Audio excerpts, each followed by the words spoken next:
그리고 대지가 작아서 높은 용적률을 줄 수 없어서 최대로 준 842%의 용적률로 개발구역으로 지정된 곳인데요.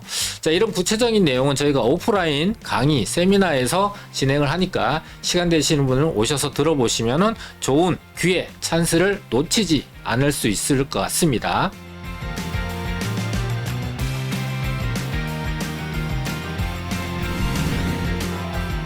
안녕하세요. 대북권의 권기환입니다. 제가 부동산 분야에 들어와서 고객분들을 상담하고 컨설팅하고 또 방송을 한 지가 한 22, 3년 정도 되는 것 같습니다.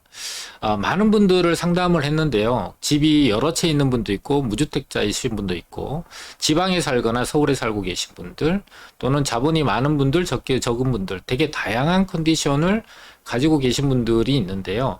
이분들이 공통적으로 바라는 4가지 정도의 요건들이 있더라고요. 그게 뭐냐면요. 첫 번째는 확실히 개발이 되는 것을 원하죠. 두 번째로는 자본이 좀 많든 적든 간에 작은 자본으로 투자하고 확실히 개발되는 곳을 원하더라는 거죠. 세 번째는 작은 자본으로 확실히 개발되지만 외곽으로 빠지는 걸 싫어하셔요. 그래서 대표적으로 이제 상급지, 그리고 마지막으로 원하시는 게 이왕 개발돼서 아파트가 될 거면 빨리 개발돼서 아파트를 받고 싶다. 이 4가지 조건을 원하시는 거죠. 확실하게 갖추고 있는 곳을 투자를 하려면 딱 한 가지만 실천을 하면 되는데 이 딱 한 가지를 잘 모르셔서 투자의 기회를 놓치는 경우가 많더라는 거죠. 그래서 오늘은 이 딱 한 가지에 대한 얘기와 우리 시청자분들이 궁금해하시는 얘기를 같이 한번 나눠보도록 하겠습니다.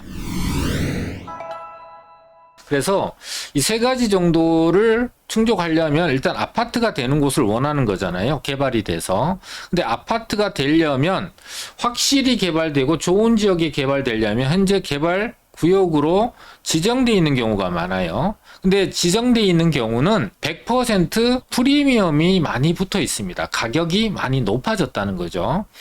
예를 들면 좋은 지역들 중에서 대표적인 것이 한남 뉴타운이잖아요. 한남 뉴타운의 빌라 가격은 24억이고 권리가액은 한 10억 정도 되고 프리미엄은 한 14억 정도 붙어 있습니다. 그리고 한남 뉴타운보다 한 단계, 2단계 정도 낮은 노량진 뉴타운 같은 경우에 빌라 가격은 한 12억 정도 하고요. 거기에 권리가액을 제가 보니까 한 3, 4억 정도 하더라고요. 그러면 여기에 프리미엄이 한 9억 정도 붙어 있는 거죠. 그래서 결국은 이렇게 좋은 지역이면서 확실히 아파트가 되는 거를 살려면 24억 또는 12억을 전세 끼고 사야 되니까 9억에서 10억 정도 이상, 한남 뉴타운은 당연히 20억 정도 이상의 큰 자본이 필요하니까 상대적으로 작은 자본을 충족하기가 어려운 겁니다. 그래서 현실이 이상 바라는 것과는 좀 많이 큰 차이가 있는 거죠. 자, 그러면 여기서 우리 시청자분들은 어떻게 되냐?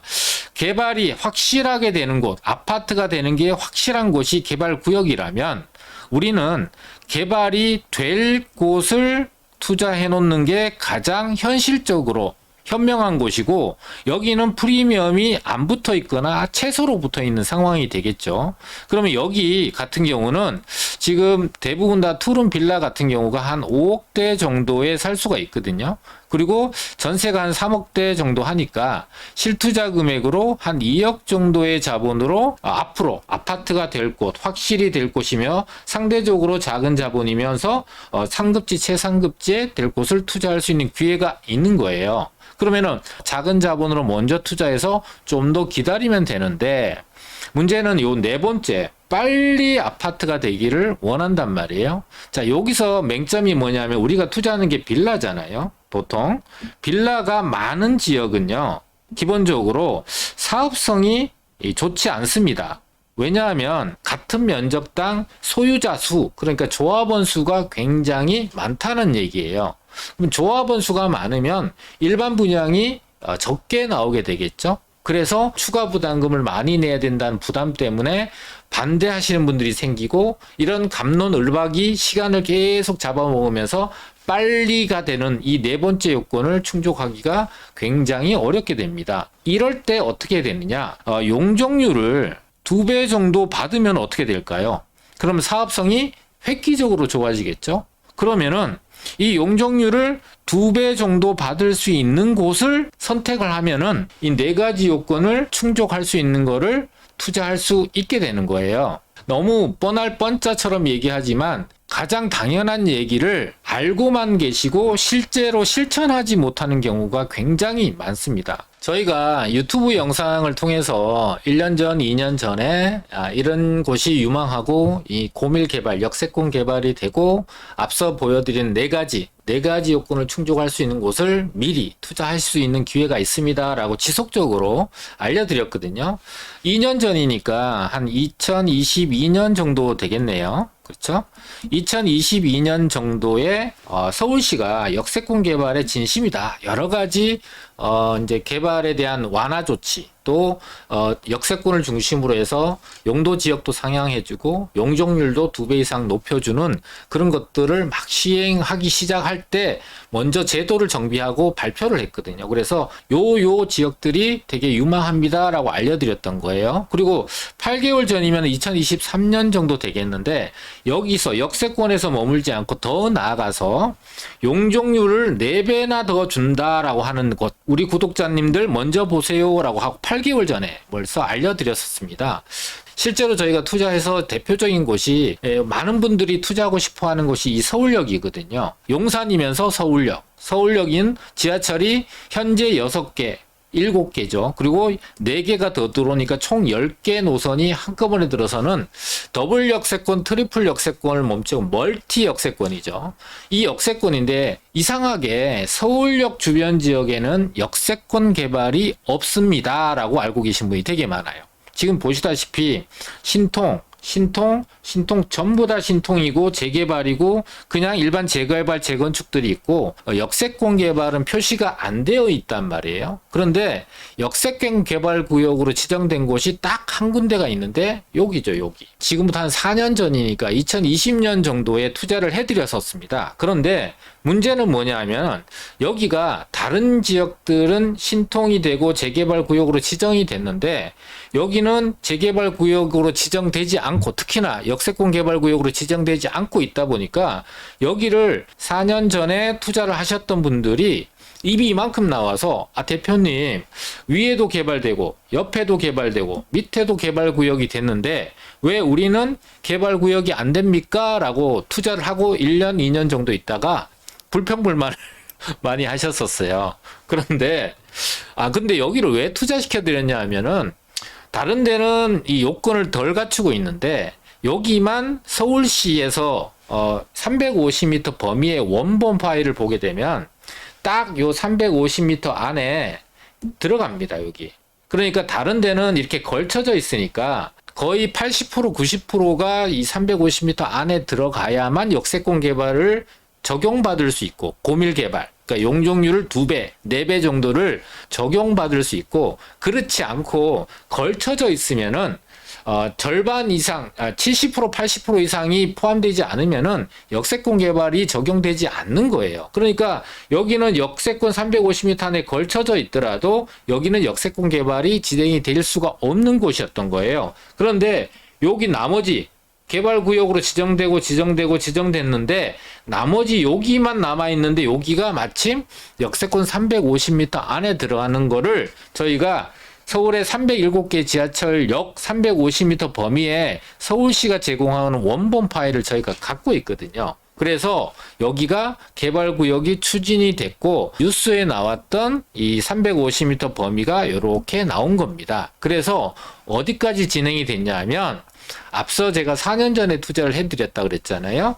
여기 보면 2022년 7월 15일 날 정비구역 지정 및 정비계획에 대해서 공고 공람을 한다라고 나왔죠. 그래서 여기 보면 요 옅은 노란색은 1종 일반 주거지역이고요. 여기 가운데 주황색은 2종 일반 주거지역이고 요 오른쪽에 진한 노란색은 3종 일반 주거지역입니다. 그러니까 1종과 2종과 3종이 이렇게 혼재되어 있는 곳인데 여기 안에는 역세권 개발이 추진되니까 준주거 지역으로 종상향을 해서 용적률이 몇 퍼센트? 준주거 지역은 500%. 그러면은 이 위에 있는 신통, 이 옆에 있는 신통, 밑에 있는 신통은 용적률이 몇 퍼센트라는 거죠?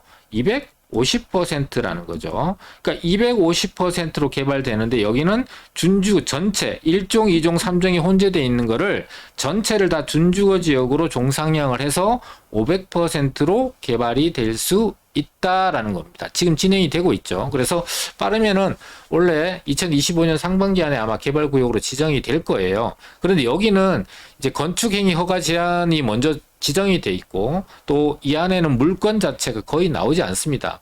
입장을 바꿔놓고 생각해 보시면 우리 시청자분들이 만약에 여기 그러니까 역세권 개발이 될 수 있는 곳에 빌라를 가지고 계시다면 매도하시겠어요? 그렇지 않죠. 그리고 여기 만약에 나오더라도 여기는 빌라 가격이 10억이 넘으니까 현금 7, 8억 이상을 들고 가야만 물건을 하나 살 수 있는 기회를 잡을 수 있는 거예요. 이분들을 저희가 4년 전에 빌라 가격을 한 3억 정도에 투자를 해드렸고 그때 당시에 전세가 한 2억대 정도 했으니까 실투자 금액은 한 1억대로 투자를 해드렸을 거예요. 근데 그분들이 1억대로 투자했는데 지금은 이게 10억이 되어 있으니까 얼마를 벌었죠? 7억을 벌었네요. 그렇죠? 왜?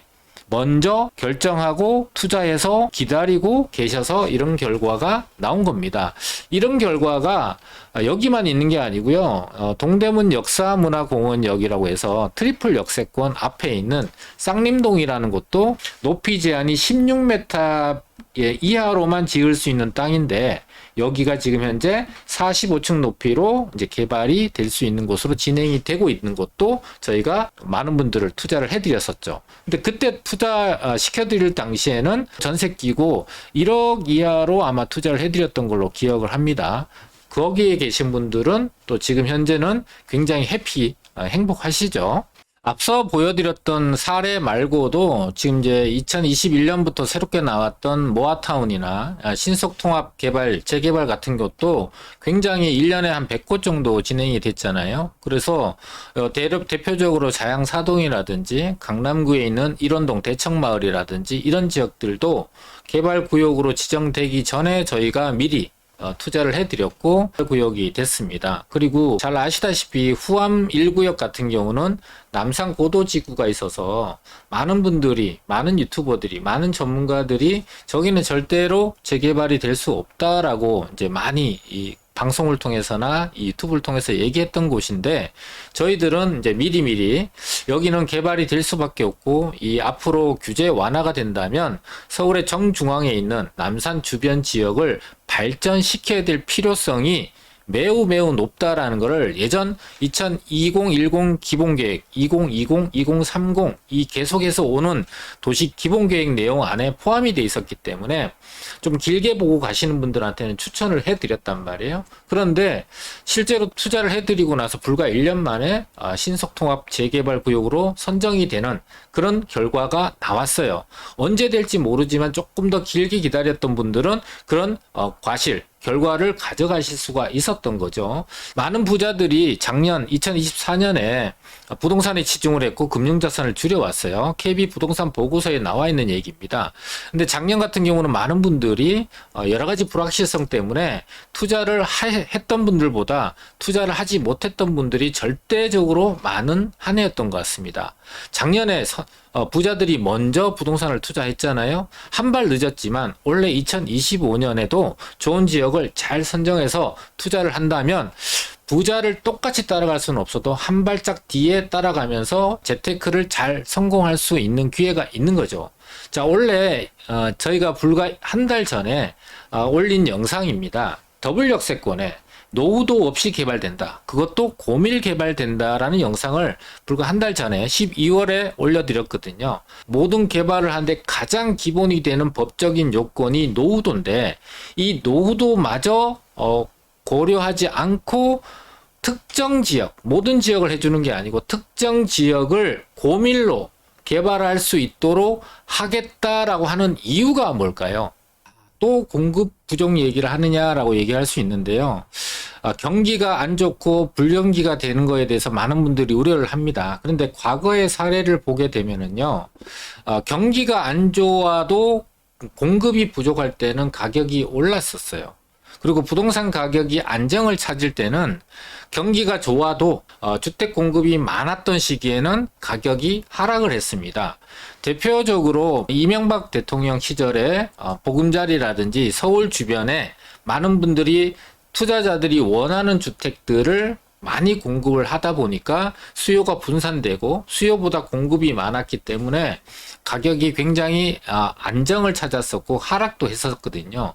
그런데 지금 원래 2025년에 경기가 굉장히 어렵다라고 하는데, 경기가 어렵지만 내 집 마련을 해야 될 수요는 반드시 있는데, 지금은 왜 그렇게 많은 분들이 불확실하냐면 공급이 줄어들었는데 수요도 같이 줄어들어 있기 때문이에요. 왜냐하면 정치적으로 너무 불안정하고 경제적으로도 많은 전망들이 좋지 않다라는 이제 전망들을 연초에 쏟아내다 보니까 심리적으로 굉장히 위축되어 있거든요. 자, 그런데 이런 모든 과정들이 짧게는 3개월, 길게는 6개월 안에 정리가 될 거라는 전망도 있고, 그래서 2025년은 상저하고 상반기에는 가격 흐름이 저조하고 하반기에는 가격이 상승할 수 있다라는 게 대부분의 80% 이상의 전문가들이 예상하고 있는 겁니다.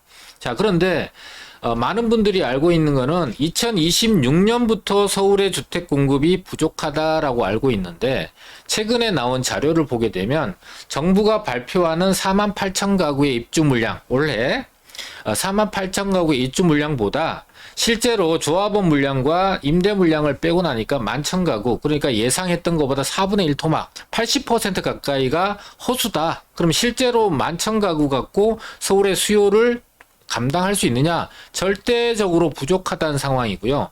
자, 이럴 경우에 서울의 주택 공급이 부족할 때 경기도의 주택 공급이 받쳐줬을 때는 이 서울의 수요들이 분산되면서 서울의 아파트 가격이 상승하는 걸 좀 막을 수가 있거든요. 그런데 경기도의 올해 공급 물량은 작년 대비해서 반토막이 나 있는 상황입니다. 그리고 전국에서 이 입주 물량이 최대로 감소한 1등 지역이에요.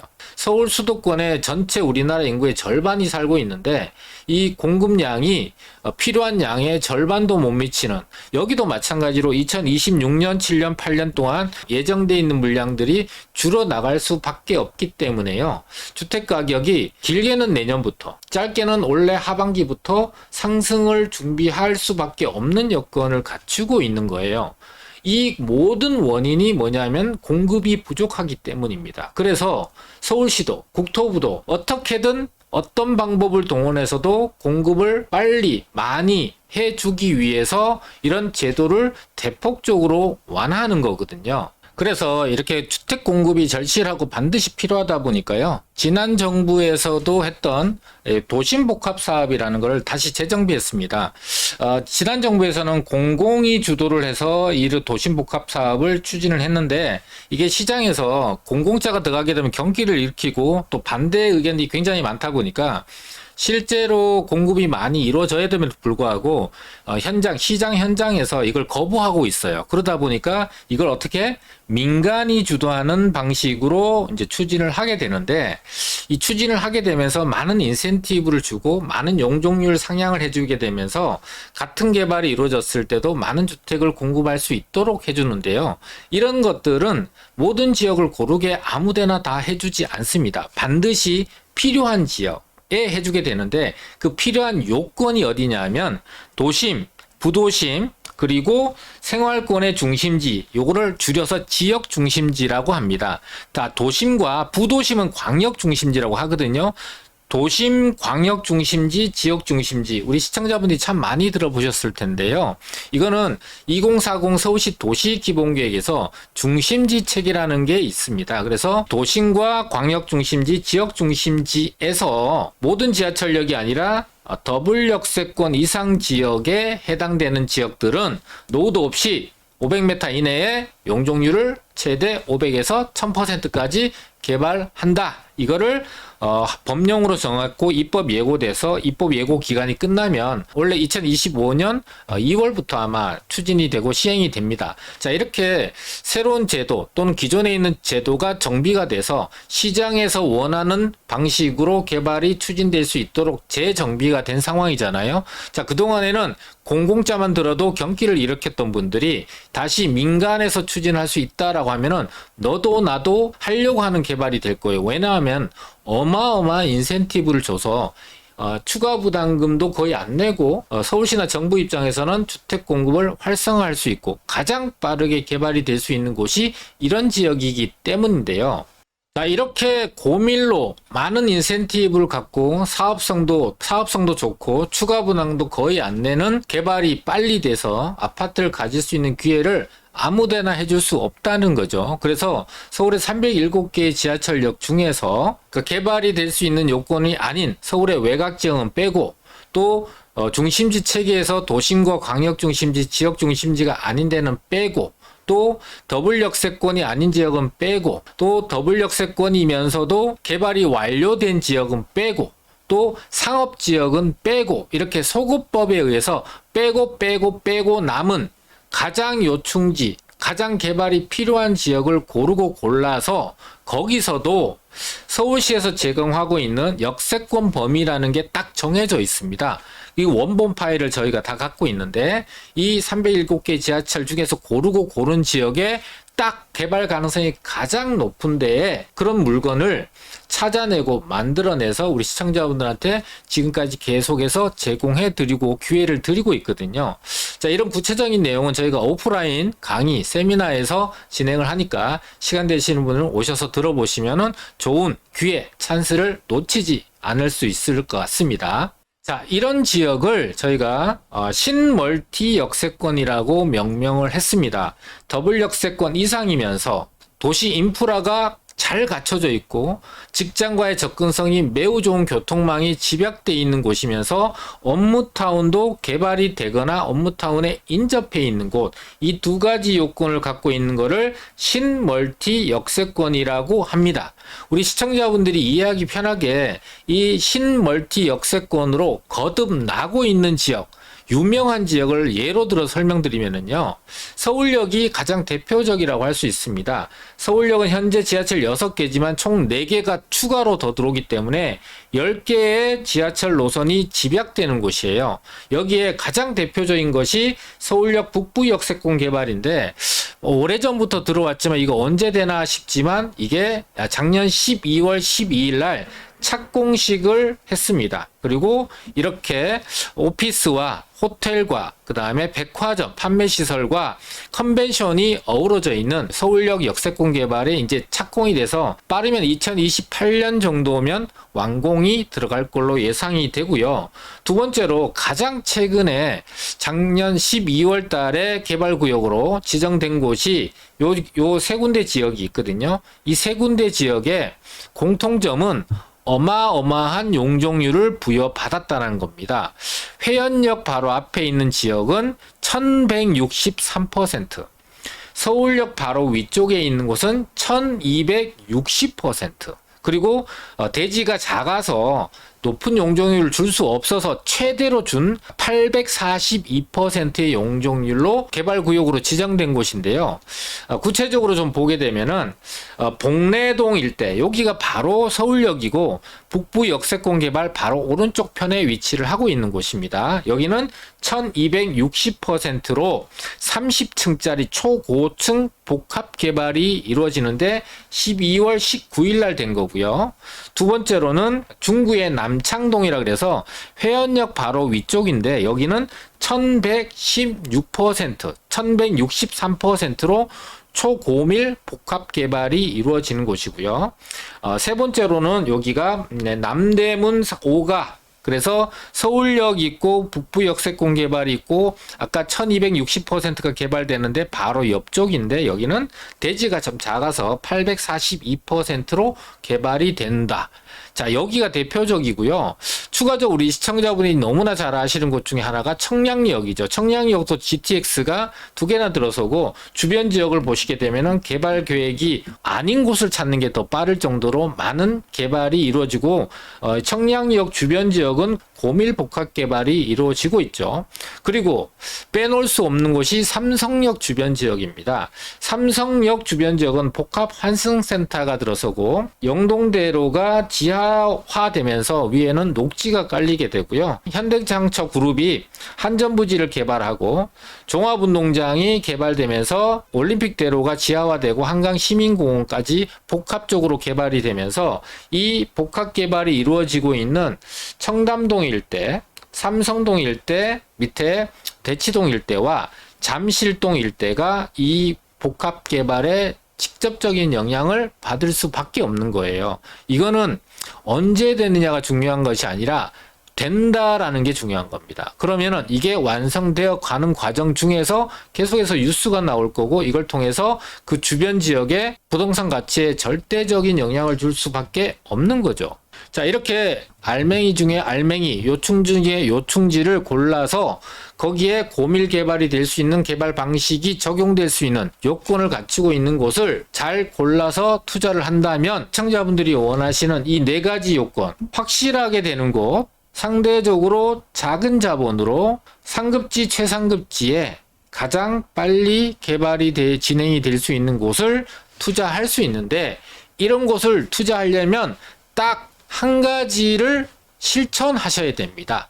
그게 뭐냐면 구역으로 지정되기 전에 먼저 투자해서 기다리시는 인내가 필요합니다. 참 이론적으로는 쉽지만 실천이 매우 어렵다라는 겁니다. 자, 이 어려운 거를 할 수 있도록 저희가 오프라인에서 매주 세미나 강의를 진행하고 있으니까요. 우리 시청자분들 오셔서 좋은 기회, 자세하게 얘기 듣고 좋은 기회를 얻을 수 있을 것 같습니다. 그리고 이런 지역임에도 불구하고 투자하면 안 되는 유의해야 될 점은요. 좋은 지역 고르고 골랐는데 여기가 혹시나 뭐 지역주택조합이나 또는 다른 개발 방식의 개발이 진행되는 곳이 추진이 되고 있다면 서울시와 정부의 방침상 다른 개발이 진행되고 있는 곳은 역세권 개발구역으로 지정해주지 않는다라는 걸 마지막으로 유의하시면 좋을 것 같습니다.